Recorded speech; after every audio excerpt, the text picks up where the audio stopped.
میں اپنے موضوع کو آج مجھے مکمل کرنا ہے. وَذَكِّرْهُمْ بِأَيَّامِ اللَّهِ، میرے حبیب انہیں اللہ کے دنوں کی یاد کرا دیجئے. یہ اللہ کے دن کون سے ہیں؟ عزیزان گرامی، وہ تمام دن جو اللہ کی یاد تازہ کریں وہ اللہ کے دن ہیں، لیکن مخصوص وہ ایام کے جن کے اندر جیسے ماہ رمضان ہے، جیسے حج کے ایام ہے، جیسے محرم ہے، سفر ہے، یہ تمام شہادتیں، یہ تمام ولادتیں. عزیزان گرامی، یہ تمام ایام ایام اللہ ہیں جو اللہ کی یاد تازہ کر دیں. جب آپ ان 14 معصومین علیہ السلام کو دیکھتے ہیں تو آپ کو یقین ہو جاتا ہے جب یہ ایسے ہیں تو اللہ کیسا ہوگا، کہ جو ان کا بھی خالق ہے. اللہ نے ان کو بہت عظمت دی ہے. آج میں نے جو کیونکہ مناسبت بھی ہے 8 امام علیہ السلام سے متعلق، تو امام کے بہت سے القاب ہیں، میں جلدی پیش کروں گا. اور چند نے جو وعدے کیے تھے کہ میرا موضوع جو میں جواب دیتا رہا ہوں بیعت کے عنوان سے، اس کی بھی آج تشریح مکمل کروں گا. تو عزیزان گرامی، امام کے القاب بہت سے ہیں، لیکن امام کا سب سے مشہور لقب، امام کا نام ہے علی، اور سب سے مشہور لقب ہے رضا. اب دنیا میں رضی اللہ تو بہت ہیں، لیکن امام رضا ایک ہے. تو جب آپ امام کی زیارت پڑھیں گے تو آپ ہمیشہ پڑھیں گے السلام علیکہ یا علی ابن موسیٰ الرضا الراضی بالقدر والقضاء رضا المرتضی. آپ نے یہ القاب امام کے پڑھنے ہیں. تو عزیزان گرامی، اللہ نے راضی بالقدر والقضاء بنایا ہے.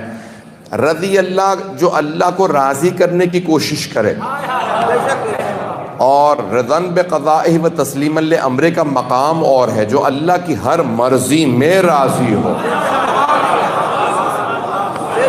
جو اس کی رضا میں راضی ہو، وہ رضا مرتضی ہے. وہ امام رضا علیہ السلام کا جو لقب ہے. امام کے بہت سے القاب ہیں، میں جلدی چند القاب کو پیش کروں گا. امام کے القاب میں ایک لقب ہے امام ضامن، ضاد الف میم نون ضامن. اور امام ضامن ہم جب امام ضامن بھی باندھتے ہیں، جب کوئی سفر میں جائے مسافر تو اس کے لیے امام ضامن باندھا جاتا ہے دائیں بازو پہ. آپ نے کبھی غور کیا کہ جب آپ مشہد مقدس تشریف لے جائیں گے، زیارت کریں گے، تو امام کا سب سے بڑا دنیا میں جو حرم ہے وہ 8 امام علیہ السلام کا حرم ہے، اور آدھے کلومیٹر سے زیادہ باؤنڈری ہے چاروں طرف. اگر آپ جائیں گے تو وہ آپ ہر دروازے پہ اذن دخول پڑھیں گے. وہاں پہ الفاظ یہ ہیں کہ اشہد انک تسمع کلامی و ترد سلامی، میں گواہی دیتا ہوں کہ آپ میرے کلام کو سنتے ہیں، میرے سلام کا جواب دیتے ہیں. اور وہاں پہ آپ فوراً کہتے ہیں کہ یہ ہم خود نہیں دیکھ پا رہے، لیکن آپ میرے ہر کلام کا سلام کا جواب دے رہے ہیں. معصوم فرماتے ہیں کہ کبھی ہماری زیارت ہمیں مردہ سمجھ کے نہ کرنا، نہیں تو زیارت قبول نہیں ہوگی. ان کا ماننے والا بھی جب میدان جنگ میں مارا جائے تو وہ شہید ہے، جو انہیں نہ مانتا ہو وہ شہید نہیں ہے.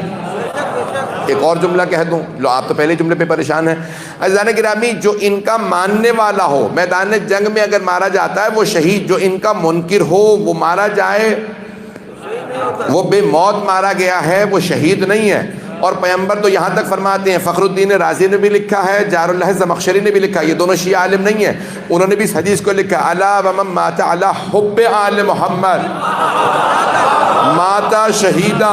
جو آل محمد کی محبت میں مرتا ہے وہ مرتا نہیں، وہ شہید ہوتا ہے. عزیزان گرامی، امام کا لقب ہے امام ضامن. ہم آج بھی امام کی ضمانت میں دیتے ہیں کیونکہ ہمارا عقیدہ یہ ہے کہ امام زندہ ہے، تو آج بھی امام کی ضمانت. تو امام کے القاب میں سے لقب ضامن. تفصیل ہے بہت زیادہ، میں سب تفصیل میں نہیں جا سکتا. امام کے بہت سے القاب ہیں، اور ان القاب میں امام کے جب آپ پڑھیں گے تو امام کا ایک لقب ہے امام رؤوف، کہ امام بہت زیادہ مہربان ہیں. مہربان رؤوف اللہ کے ناموں میں سے ہے، رسول خدا کے ناموں میں سے ہے، اور ائمہ میں 12 اماموں میں امام رضا کو کہا گیا امام رؤوف. جب آپ جائیں گے زیارت پڑھیں گے تو وہاں پہ پڑھیں گے آپ امام رؤوف. رسول خدا کے ناموں میں سے نام ہے، اللہ کے ناموں میں سے نام ہے، اور 8ویں امام کو کہا گیا امام، یعنی جو بہت نرم دل ہو، جن کے پاس اگر جانور بھی آ جائے، بھئی ہرنی ہی تو آئی تھی جسے پناہ دی تھی امام نے، جو آہو کو بھی پناہ دے دیں وہ ضامن ہے، جو ہر کی پرواہ کرے. میں جملے پیش کرنے لگا ہوں. شیخ بہائی کا اپنا نام سن رکھا ہوگا، میں ابھی جیسے ہی بھر جائے گا میں دوبارہ بلا دوں گا ایک مرتبہ آگے. شیخ بہاؤدین عاملی جو خود حرم امام رضی اللہ علیہ السلام میں ان کی قبر ہے. جب آپ مشہد مقدس جائیں گے جنہوں نے جو آرکیٹیکٹ بھی تھے، بہت بڑے عالم تھے، جن کی بہت سی کتابیں، کشکول ہے، کشکول بہائی مشہور ہے، اس کے علاوہ مفتاح الفلاح ہے، بہت کتابیں ان کی اعمال کی دعاؤں کی. 30 سے زیادہ علوم میں ماہر تھے. لوگ سن رہے ہیں میری بات کو؟ شیخ بہائی 30 سے زیادہ علوم میں ماہر تھے، ان میں سے آرکیٹیکٹ بھی تھا پورے حرم کا. تو اس زمانے میں جو ایرانی بادشاہ تھا شاہ عباس صفوی، اس نے کہا بھئی آپ حرم میرے لیے امام کا ڈیزائن کر دیں. انہوں نے ڈیزائن کیا کہ بڑے دروازے ایسے ہوں گے، چھوٹے دروازے ایسے ہوں گے، صحن یہاں ہوگا. یہ سارا شیخ بہائی نے ڈیزائن کیا. توجہ، انہوں نے آرکیٹیکٹ، یہ ان کی آرکیٹیکچر ہے. تو خود شیخ بہائی نے اپنی کتاب میں لکھا، کہتے ہیں کہ میں نے جب حرم مکمل ہو گیا، میں نے کہا مین جو دروازہ ہے باب الرضا، وہاں پہ علم جفر کی روح سے ایک تعویذ بناؤں گا، جو گنہگار ہوگا دروازے سے لوٹ جائے گا، صرف نیک آدمی ہی حرم میں آئے گا. مجمع نہیں ہے میرے ساتھ. شیخ بہاؤالدین عاملی کہتے ہیں کہ میں نے یہ علم جفر کی روح سے ایک پورا کا پورا حساب لگا کے میں نے تعویذ بنا لی کہ جو آئے گا خود بخود اضطراب ہوگا، وہ دروازے سے لوٹ جائے گا، صرف نیک لوگ آئیں گے، گنہگار اندر نہیں آ سکے گا. کہتے ہیں جب یہ میں نے تعویذ سوچا، میں بیمار ہو گیا، اور ایسا بیمار ہوا اٹھنے لائق نہیں رہا. میں اپنے گھر میں پڑا رہا. ایک دن میں نے خود ایک شب میں مولا امام رضا کی زیارت کی، اور امام نے فرمایا اے بہاؤالدین عاملی، تو کون ہے گنہگاروں کو میرے حرم میں آنے سے روکنے والا؟ اگر یہ گنہگار میرے پاس نہیں آئیں گے تو کہاں جائیں گے؟